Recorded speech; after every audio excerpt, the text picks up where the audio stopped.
सतीवरचं शिवाचं प्रेम, जसं मी आत्ताच सांगत होतो, जेव्हा आम्ही कैलास यात्रेत होतो, लोक रडू लागले की त्यांनी काय गमावलं.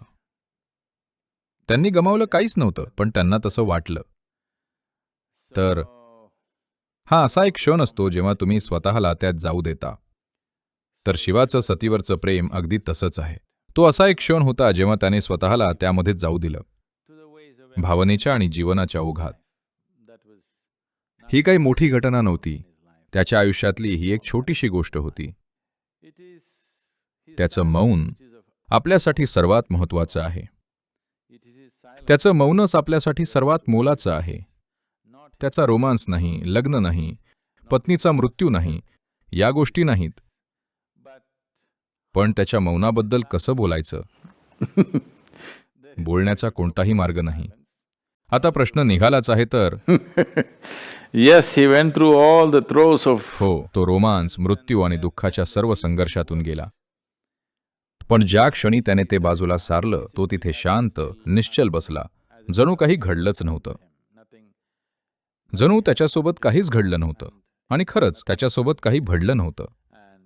आणि कोणासोबतच काहीच घडत नसतं खरं तर. एवढंच आहे की आपली मानसिक आणि भावनिक रचनाच अशी आहे की त्या आपल्याला जीवनाचा रस चाखता येण्यासाठी डिझाईन केलेल्या असतात. पण दुर्दैवाने लोक तो रस पित नाहीत, ते त्यात बुडून जातात. तर शिवानेही काही काळ स्वतःला ती सवलत दिली. पुरे झालं असं वाटल्यावर तो बाहेर आला आणि स्वस्थ बसला, पूर्ण जागरूकतेत आणि एका वेगळ्या अवस्थेत. तर असा विचार करू नका की ती काही मोठी घटना होती.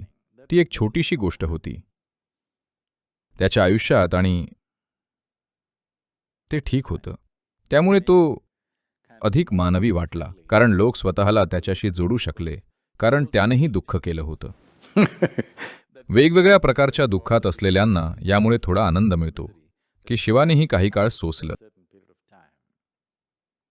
पण तुम्ही हे समजलं पाहिजे, तो असा एक क्षण होता की जिथे त्याने स्वतःला जीवनाच्या ओघात जाऊ दिलं होतं. पण जेव्हा त्याला ते थांबवायचं असतं, तो लगेच ते थांबवतो आणि तिथे बसतो, या कुठल्याही गोष्टीपासून मुक्त.